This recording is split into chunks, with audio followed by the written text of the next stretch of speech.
अगर वीडियो अच्छा लगे तो लाइक करें और सब्सक्राइब करें, बेल आइकन दबाना ना भूलें प्लीज।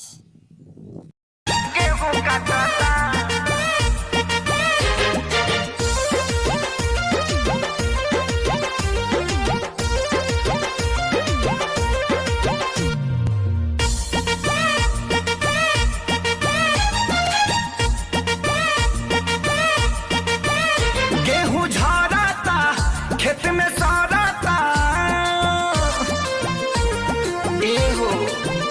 गेहूं झाड़ाता खेत में साराता, रोज देखी देखी हमर करे जा फटता। भतारी साला सब दिन के गेहूं काटता, भतारी साला सब दिन के गेहूं काटता। जब मना करी हमारा के रोजो डांटता, जब मना करी हमारा के रोजो डांटता।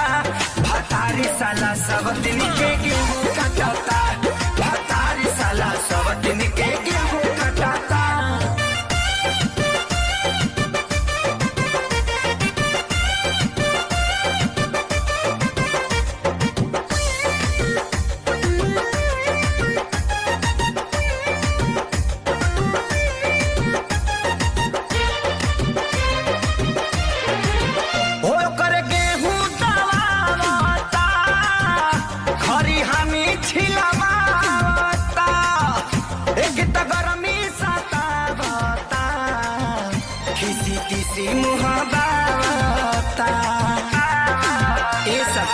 सुनो ना ओ कर गेहूं दबावता, हरी हानि छिलवावता, हो कि तो गरमी सतावता, खिसी खिसी मुहावता।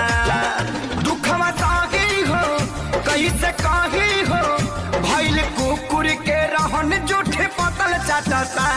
भतारी साला सब दिन के गेहूं काटता, भतारी साला सब दिन के गेहूं काटता।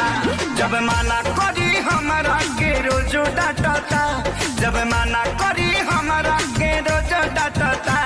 भतारी साला सब दिन के गेहूं काटता, भतारी साला सब दिन के गेहूं काटता। अगर हमारा वीडियो अच्छा लगे तो लाइक करें और शेयर करें और सब्सक्राइब करें और बेल आइकन को दबाना ना भूलें। अब वीडियो अच्छा लगे